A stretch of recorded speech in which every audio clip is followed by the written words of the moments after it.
दुनिया भर में पुरानी गाड़ियों की कीमतें कम होती हैं, पाकिस्तान में पुरानी गाड़ियों की कीमतें ऊपर जाती हैं क्योंकि यहाँ मोनोपोलीज हुई हैं। कैबिनेट में इनके इंटरेस्ट को वॉच करने बैठे हैं। हफीज शेख साहब के पास, हमाद अजहर के पास, सबको पता है ये मेरी जो प्रपोजल मैंने दे चुका हूँ ये सबकी टेबलों पे थी। मैं कोर्ट में चला गया हूँ सर तंग आके, मैंने हाई कोर्ट में जाके पिटीशन फाइल कर दी है। मैंने कोर्ट में जाके मैं कहा जी बुलाएं इनको, बताएं हमारा कसूर क्या है।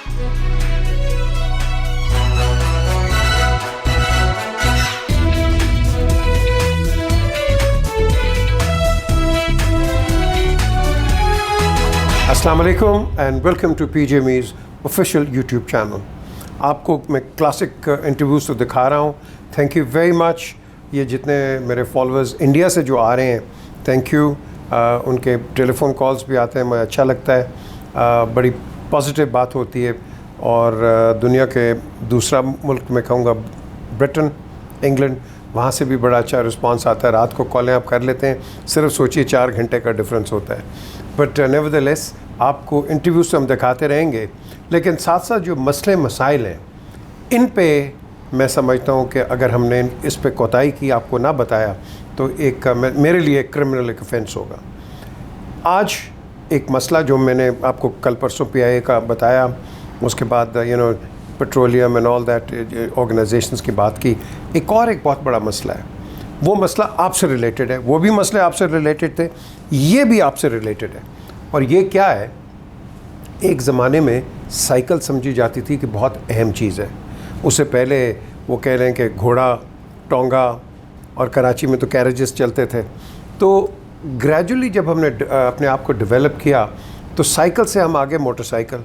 आज माशाल्लाह मोटरसाइकिल्स देखें आप पाकिस्तान में कितने। इन सब को अगर मैं हायर करूं तो इनको मैं एक जगह ज़रूर चलाऊँगा, मौत के कुएं में, क्योंकि जिस तरह ये मोटरसाइकिल चलाते हैं, 7 फैमिली के मेंबर्स और ख़ुद 7 होते हैं। अल्लाह ना करे किसी को आपको एक ट्रक का या एक बस का झटका पड़ जाए हवा का, आप सब नीचे। तो मैं समझता हूँ कि वहाँ आपको एहतराम करना चाहिए। लेकिन बात जो आज करनी है हमने कार्स की करनी है और इम्पोर्ट ऑफ व्हीकल्स। पाकिस्तान में बड़ी बड़ी गाड़ी आती है और फ़ायदा किसको सबसे ज़्यादा होता है? हुकूमत पाकिस्तान, जो भी हुकूमत वक्त होती है उसको फ़ायदा होता है। आज आपने वो इतनी महंगी कर दी है कि एक आम आदमी ख़रीद नहीं सकता। ये वही ख़रीदेगा जो कि होल्डर होगा या इतना बड़ा टैक्स पेयर होगा, वो टैक्स उसको रिलीफ मिल जाएगा, लेकिन अदरवाइज़ नॉर्मल आदमी नहीं ख़रीद सकता। दुनिया भर में पुरानी गाड़ियों की कीमतें कम होती हैं, पाकिस्तान में पुरानी गाड़ियों की कीमतें ऊपर जाती हैं। क्यों? क्योंकि यहाँ मोनोपोलीज हुई हैं। आपने इंपोर्ट बंद कर दी हुई है या कम बहुत महंगी कर दी है कि आप सोचते भी नहीं हैं। क्यों? किसी ने सोचा है कि अगर आप लोगों को चॉइस दें, वो ये भी ख़रीदें, वो भी ख़रीदें, जो भी आएगा आपको उस पर टैक्स मिलेगा। अब जो लोकल जो गाड़ी है उस पर मेरा नहीं ख्याल कि इतना आप पैसा बना सकते हो जितना आप इंपोर्ट करके। आज मेरे साथ प्रेसिडेंट हैं मोटर कार डीलर्स फेडरेशन, मियाँ शुएब साहब। इनसे बात करूंगा क्योंकि मुझे किसी ने कहा जी इनसे बात करें, ये आपको बताएंगे कि पाकिस्तान में मुसीबत क्या है और आम आदमी मार क्यों खा रहा है। तो शुएब साहब, पहले तो एक सिंपल हमने बात करनी है कि आवाम को आज ये जो इतने हाई टैक्सेशन और ये वो है, कितना नुकसान हो रहा है और हुकूमत पाकिस्तान को कितना नुकसान हो रहा है। थैंक यू वेरी मच जी, मुझे इनवाइट करने का और ये मौका देने का कि मैं आपसे यहाँ पे आपके फोरम से बात कर सकूँ। आपने जहाँ सवाल का ताल्लुक़ है जी, वो एक कॉमन, एक मिडिल क्लास, एक बिज़नेस की बहुत से ऐसे एवेन्यूज़ हैं जो कि हमारी एक डेली लाइफ का हिस्सा हैं। जो गवर्नमेंट का जहाँ तक ताल्लुक़ है जी, गवर्नमेंट किसी भी मुल्क की वो फॉर्म ऐसी होती है कि जो कि पॉलिसी ऐसी बनाती हैं जिससे कि आम आदमी को फ़ायदा हो सके, पब्लिक इंटरेस्ट में पॉलिसी बनाती हैं। हमारे यहाँ पे पॉलिसीज़ बनती हैं एक तो उन लोगों को नवाजने के लिए जिनके साथ गवर्नमेंट के कुछ लोग साथ मिले होते हैं, और उन लोगों के लिए जिनके को मफादात जुड़े होते हैं इस बिज़नेस के साथ। बदकिस्मती है जी हमारी, पिछले 40 साल से यही हो रहा है। गवर्नमेंट को जो रेवेन्यूज़ इससे मिलते थे 2018 और 19 से पहले तकरीबन कोई इंपोर्ट गाड़ी के ऊपर कोई 50 अरब के करीब इनको रेवेन्यू जी आता था। और कोई 67,000 गाड़ियाँ से 70,000 गाड़ियाँ साल की इंपोर्ट होती थी। आम आदमी को इवन दो कि इतनी ज़्यादा ड्यूटीज़ इनके ऊपर लागू की गई हैं, उसके बावजूद लोग जो है ना वो ज़्यादा इंटरेस्टेड होते थे यूज़ गाड़ी लेने पे, ना कि ब्रांड न्यू गाड़ी ये जो लोकल असेंबल करके बनाती। क्या वजह आखिर उसकी? आखिर दुनिया में लोग ब्रांड न्यू गाड़ी लेते हैं, यूज़ गाड़ियाँ तो उस वक्त लेते हैं जब वो अपना अफोर्ड ना कर सकते हो। यहाँ पे लोग ज़्यादा, तो उस पर यही हुआ कि जी हमने सब फिगर्स जो थे वो उनके सामने रखे। उसमें पाकिस्तान में जो जितनी गाड़ी इंपोर्ट होती है, जो प्रोडक्शन होती है और जो इसका गैप है, वो सब रखा था हमने। तो अभी तक हमें तो जी एक दिलासा तक नहीं कोई देता। मुझे ये बताइए कि इस हुकूमत के आने से पहले जी आप गाड़ियाँ इंपोर्ट कर रहे थे? जी बिल्कुल करते हैं। अच्छा, उसमें हुकूमत के वक्त को फाइनेंशियल कितना फ़ायदा हुआ? जी फाइनेंशियल आपको अर्ज़ किया मैंने कि जी साल का तकरीबन कोई 50 अरब के करीब रेवेन्यू आ रहा था गवर्नमेंट को, और ये 2019 के जनवरी से इन्होंने ऐसे कुछ रिस्ट्रिक्शन लगाई हैं जिसकी वजह से गाड़ियों की इंपोर्ट बंद हो गई है। अच्छा जी, और वो उससे लेके अब तक तकरीबन कोई आप अंदाज़ा कर लीजिए कि अगर आप वो एक उसको बेंचमार्क बनाएं इस फिगर को, तो 1.5 साल में तकरीबन कोई 75 से 80 अरब का गवर्नमेंट को रेवेन्यू में लॉस। ये किसने बंद किया? इसके जी सबसे जो बड़े मेन किरदार हैं जी वो हैं मशीर तजारत, और वो इंडस्ट्री भी थे पहले, अब वो मशीर तजारत है, वो रज़ाक दाऊद साहब, वो इसमें मेन इसके किरदार हैं जी। और वो अब से नहीं, बहुत अरसे से नहीं। तो रज़ाक दाऊद साहब को पता नहीं है कि ये अब हुकूमत इनकी हुकूमत को इतना बड़ा फाइनेंशियल एक बेनिफिट मिल रहा है, तो फिर इन्होंने क्यों ये किया?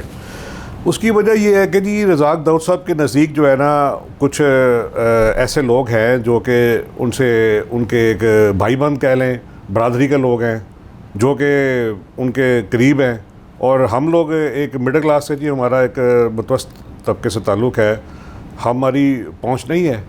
और उसके साथ ये होता है कि जो सेठ है वो सेठ के सेठ दोस्त है, वो सेठों के मफादात को तहफ़्फ़ुज़ देने के लिए जो भी ऐसे काम है। कार डीलर्स हैं वो? जी कार डीलर्स नहीं जी, जो असेंबलर्स हैं जी, कार असेंबलर्स हैं, जिसमें कि नाम मुझे एक तो मेरी मुलाकात हुई साल पहले, तो मुझे उनसे पूछा मैंने, जी रज़ाक दाऊद साहब ये आपको क्यों आप बिज़नेस को भी बंद कर रहे हैं और उसके अलावा आप लोगों को भी एक सस्ती गाड़ी से महरूम कर रहे हैं? तो उनका बड़ा मुझे एक सीधा सा जवाब था, कहते हैं कि भाई अली हबीब, मियाँ मंशा, तबा, ये वो लोगों के बिज़नेस ख़राब होंगे अगर मैं आप लोगों को जानता हूँ। तो मैंने कहा जनाब तो गाड़ी इंपोर्ट ही नहीं करते जी। वो उन्होंने एक हुंडई, निशाद हुंडई के नाम से उन्होंने एक गाड़ी जो है ना वो असेंबल करनी शुरू कर रहे हैं अभी वो, तो वो भी इसमें मियाँ मंशा भी इस लाइन आगे, कोई कारोबार नहीं छोड़ते जी ये सारे जो बड़े लोग हैं जी। तो कहने लगे जी कि जब ये बात फरमाया उन्होंने, तो मैंने उनको कहा कि जनाब आप ये कैबिनेट में इनके इंटरेस्ट को वॉच करने बैठे हैं ना कि मुल्क के, तो थोड़े खामोश से तो हो गए। लेकिन असल मसला ये है कि जनाब के ये इस्तेसाल पिछले 40 साल से चल रहा है। शुएब साहब मुझे ये बताइए कि नंबर 1, अगर ये लोग बिज़नेस कर रहे हैं, वाई नॉट फ्री बिज़नेस करो, वो भी पैसा कमाए, आपको क्यों नहीं करने दे रहे? ये मुझे बताएं ना सर। यही तो हम लोग पूछते हैं कि हमें क्यों नहीं करने देते। नहीं, मैं आपसे पूछ, मैं सर उसकी रीज़न अगर आप मुझसे पूछते हैं तो आप इसी मुल्क का हिस्सा है, आपके सामने शुगर माफिया, सीमेंट माफिया, आपके सामने आटा माफिया। मुझे गाड़ी पे बताएं जी, गाड़ी की बात करें मेरे साथ सर। तो गाड़ी के भी तो ये गवर्नमेंट जो है कितना रेवेन्यू लूज़ कर रही है ये नॉन इम्पोर्टेशन पे? सर हमने इनको एक प्रपोजल दी थी, मैं ओवरसीज़ पाकिस्तानी से भी मेरा भी ताल्लुक़ है, मेरा जापान में भी बिज़नेस है, उसके अलावा दुबई में भी जी मेरा बिज़नेस है। मैंने सब पाकिस्तानी जो ओवरसीज़ पाकिस्तान के साथ मिलके गवर्नमेंट को 1.5 साल पहले एक हमने प्रपोजल इनको दी थी। हमने इनको कहा था कि जनाब आपका करंट अकाउंट डेफिसिट है, आपका बजट डेफिसिट है, जॉब्स की एम्प्लॉयमेंट जो है लोगों की वो कम हो रही हैं। हमने इनको एक पूरा एक इसी गाड़ियों से रिलेटेड एक पूरा प्रपोजल दिया था जिसके तहत 100 अरब का रेवेन्यू, जो जहाँ 50 अरब आ रहा था पहले 2018 तक, हमने इनको कहा जी 100 अरब का रेवेन्यू हम आपको देंगे पर ईयर। हम जी पर ईयर हम $1.6 बिलियन यहाँ पे डिपॉजिट कराएंगे, उसके बाद हमें आप इंपोर्ट पहले कराएंगे हम जी। पहले कराएंगे, उसके बाद हमें ये ऑन कैमरा है क्योंकि जी सर मैं ये साहब सब बातें जो है हफीज़ शेख साहब के पास, हमाद अजहर के पास सबको पता है। ये मेरी जो प्रपोज़ल मैंने दे चुका हूँ ये सब की टेबलों पे थी, और ये सब एक एक मैं मुझे बताए नाम ले, मुझे कौन नहीं जानता और कौन किसको नहीं पता ये मेरी प्रपोज़ल का। और मैंने सबको रिक्वेस्टें, बेतहाशा रिक्वेस्टें की मुझसे। जनाब अपना यकीन कीजिए कि मैं इतना मायूस हुआ हूँ कि यार ये तो इमरान खान की गवर्नमेंट, तो हम ही तो इनको समझते थे कि यार ये वो लोग हैं जो कि चेंज लेकर आएंगे और आम आदमी की आवाज़ बनेंगे, ना सिर्फ ना कि एक फिरौनों का साथ देंगे। जबकि हकीकत में जी मीर साहब और कुछ किसके बिल उलट रहा है। मुझे बड़ा दुख से ये कहना पड़ रहा है। मेरा ख्याल है वज़ीर आज़म को शायद पूरा ब्रीफ ना किया हो।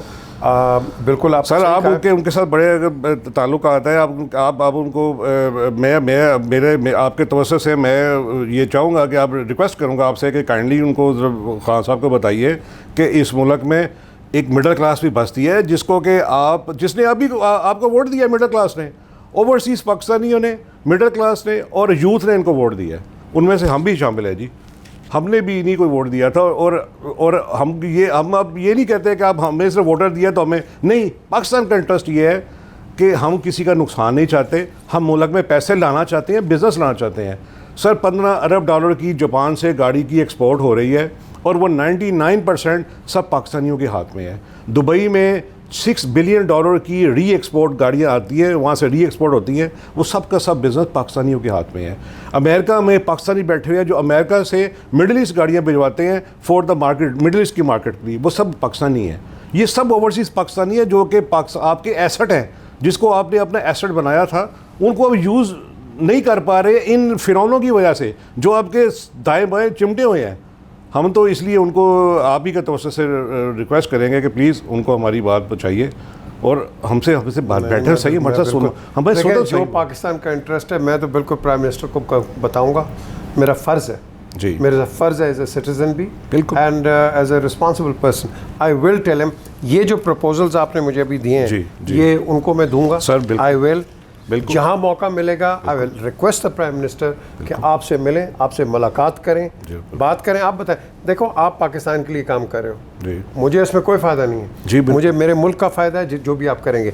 अब आप मुझे बताएं कि किन किन लोगों ने ऐसे काम के अंदर, जो आप कह रहे हैं ना $1.6 बिलियन पर ईयर आप देंगे जी, और बिफोर जी बिल्कुल पहले देंगे ना जी। पहले हमने कहा जी, हम देखें, हमने कहा जी हमने ये अर्ज़ की इनको, देखें हमें आप रिस्ट्रिक्टिव इंपोर्ट की इजाज़त दे दें, हमें आप साल की 50,000 गाड़ियाँ मंगाने दें, जिसमें इलेक्ट्रिक कार्स भी होंगी, जिसमें 660 सीसी भी होंगी, जिसमें कि SUVs भी होंगे, और उसमें वो सब ट्रक और बसेस आएंगी जो कि आम आदमी कमर्शियल यूज़ करता है। और ये वो गाड़ियाँ हैं जो कि ये लोकल असेंबलर बनाते भी नहीं हैं जी। तो इनके साथ कोई कम से कम इनको भी एक आपके साथ एक कंपटीशन में ही लोग आएंगे। अब देखें जी, ये $1.5 अरब की साल के पार्ट्स की इंपोर्ट कर रहे हैं, इनको कोई पूछने वाला नहीं है। नहीं, ये आपने बड़ा अच्छा सवाल किया, कोई पूछने वाला नहीं, कोई पूछने वाला ये जो कोई रेगुलेशन नहीं है इनके ऊपर। ये ऑन क्यों लेते हैं ये गवर्नमेंट, ये बताएं कौन इसका रिस्पॉन्सिबल ऑन?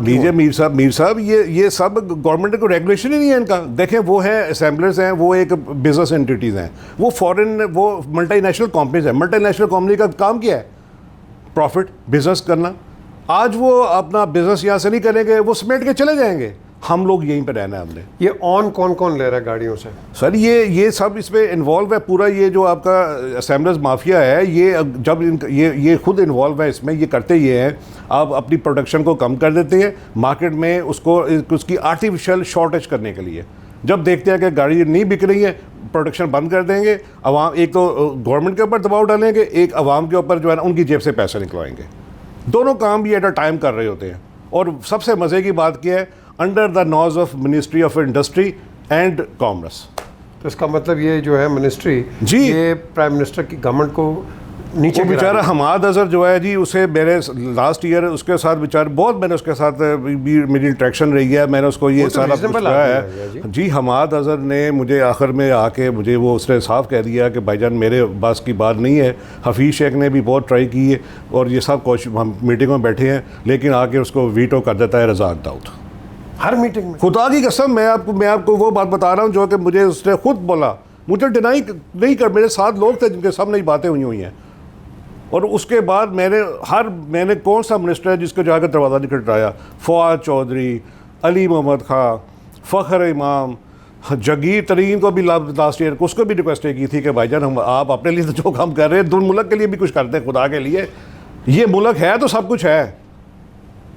सर बहुत मायूस हुए हम लोग। आप मायूस ना हो, हमें कहीं से कोई भी एक हमें आवाज़ ऐसी सुकून नहीं, हमें आवाज़ नहीं आई। खान साहब को भी कोई हम कहाँ कैसे पहुँचे? मैंने मीडिया में इतना शोर मचाया जाके, लेकिन यकीन करें किसी ने मुझे एक फ़ोन नहीं किया। कोई मुझसे यही पूछ ले कि यार तुम ये जो बातें कर रहे हो रज़ाक दो के खिलाफ, बताओ इसमें हकीकत क्या है? कोई यही मुझसे पूछ ले, ये भी किसी ने नहीं पूछा जी। मैं कोर्ट में चला गया हूँ सर तंग आके, मैंने हाई कोर्ट में जाके पटिशन फाइल कर दी है। मैंने कोर्ट में जाकर उनको कहा, मैं कहा जी बुलाएं इनको, बताएं हमारा कसूर क्या है, हमारा फंडामेंटल राइट है बिज़नेस करने का। सर मैं अगर कोई बिज़नेस भी है ना जी, देखें आपने पुराना कपड़ा मंगाना है, पुराना कागज़ मंगाना है, आप ओपन एलसी करें, आपके पास टैक्स रजिस्टर्ड है, आप सेल्स टैक्स रजिस्टर्ड है, आप एलसी ओपन कर सकते हैं। मैं टैक्स पेयर, मैं एलसी नहीं ओपन कर सकता सेकेंड हैंड गाड़ी की। क्यों? आपकी कोई प्रोटेक्शन नहीं सर, हमें कोई इसमें लॉ ही नहीं है कि मैं गाड़ी इंपोर्ट कर सकूं। इन्होंने सर सारे की सारी पॉलिसीज़ वो 40 साल से बना रहे हैं जो कि इन्हीं फिरौनों को इन्होंने प्रोटेक्ट करने के लिए। ऐसी कोई पॉलिसी नहीं बनाई इन्होंने जिसमें कि ये रेगुलेट करें कि यार ये लोग भी जो यूज़ कार, सारी दुनिया में सारी यूज़ कार डीलर्स उनकी अपना एसोसिएशन होती हैं, ये यहाँ पे एसोसिएशन में नहीं बना देते हमें। हम लोग सब अपने तौर पे थी, मैंने जापान पे अपनी एसोसिएशन सारी बनाई, जापान ओवरसीज़ पाकिस्तानी की एसोसिएशन बना के मैं यहाँ चलाऊँ मैं। और यहाँ पे जो भी लोग काम कर रहे हैं इसमें, वो उनको इन्होंने कोई अपना समझे कि दर्जा ही नहीं दिया, उनको स्टेक होल्डर मानते ही नहीं है। आप कहते हैं जी आप कौन है, हु आर यू? हमने तो जी ओवरसीज़ पाकिस्तानी को इजाज़त दी हुई है। और भाई ओवरसीज़ पाकिस्तानी वो हम ही लोग हैं, हमारे सब भाई बहन हैं, लेकिन उनको बताएं कि आपके साथ आप अपना जो अगर कोई इंपोर्ट अपने बिज़नेस के नाम से करना चाहता है तो उसको इजाज़त होनी चाहिए। मैंने एफबीआर में जनाब साहब ने उनको प्रपोजल दी, एफबीआर ने कहा जी बिल्कुल आपकी सही प्रपोजल है। जावेद गनी जो इस वक्त वो एक्टिव जो अपना चेयरमैन है जी, वो यकीन करें वो मैं जब उनसे मुलाकात होती है कहते हैं जनाब हमने कई दफ़ा प्रपोजल आपकी भेजी है, लेकिन वहाँ से जब वो मिनिस्ट्री ऑफ कॉमर्स की तरफ जाती है वहाँ से जनाब वो वापस भेजते हैं। और भाई जो न्यू एंट्रेंट आ रहे हैं हम उनको कोई मना नहीं करते वो ना आए, लेकिन खुदा के लिए हम कहते हैं मेड इन पाकिस्तान गाड़ी बनाए, मेड इन वो लगड़ पकड़ना बनाए कि वो जो कि आप देखें इंडिया में 3 लाख रुपए की ये सुजुकी गाड़ी है जो यहाँ पे ये पाकिस्तानी करेंसी में वो 6-6.5 लाख की बनती है। जनाब यहाँ पे 17-18 लाख की गाड़ी बेच रही है। 20 साल पहले बंद नहीं हो गई थी सर। ये वो गाड़ियाँ हैं जो कि अपना जो ये जो सुजुकी जो है ना, ये इन्होंने 2000 से 20 साल पहले से दुनिया भर में प्रोडक्शन बंद हो गई हुई हैं। उनको लास्ट ईयर तक ये लोग चलाते रहे हैं यहाँ पे, इनका पूछने वाला कोई नहीं है। ना इनके स्टैंडर्ड्स के ऊपर पूछने वाला है, ना इनके ऊपर कोई इनकी कोई प्राइस के ऊपर पूछने वाला है। जब दिल करता है कीमतें बढ़ा देते हैं। चलें जी, thank you very much Shoaib साहब। ये मैं बिल्कुल, क्योंकि ये नेशनल इंटरेस्ट की बात है, ये वज़ीर आज़म हमारा वज़ीर आज़म है, I will take it up to, I will bring up all the facts, simple is that. मुझे रिक्वेस्ट है सर हमारी आपकी, रिक्वेस्ट है पाकिस्तान के लिए प्लीज़ कुछ कीजिए। आपने सुनाई हमारी हो, आपने पाकिस्तान की एक्सचेकर को पैसा देना है ना जनाब। एग्जैक्टली ठीक है जी, तो मुझे तो चाहिए पैसा पाकिस्तान के लिए, तो आपने वहाँ देना है। वज़ीर आज़म हमारे सुनने वाले हैं, I will take it up with him, I will give these their rest. इंशाल्लाह आपकी जब मुलाकात होती है आप इनको बताएं। ठीक है जी। ये एक बड़ी अहम चीज़ है। Thank you. ये जो माफिया होते हैं, जिस तरह प्राइम मिनिस्टर लगे हुए हैं, कोई शुगर है, कोई आटा है, कोई पेट्रोलियम है, ये भी माफिया है। हमने इनको ख़त्म करना है, क्योंकि मेरे आगे तो यही होप है, क्योंकि अगर मेरा लीडर ना टेंटेड ना पेंटेड है तो फिर I have to support him as you do, as everyone else does. But if the top is not honest, what can you expect from the bottom? So ये वक्त अच्छा है, लेट्स वर्क टुगेदर। एंड जो भी आपके issues हैं please मुझे बताइए, ये नंबर आपकी स्क्रीन पे है, आई विल हाईलाइट देम।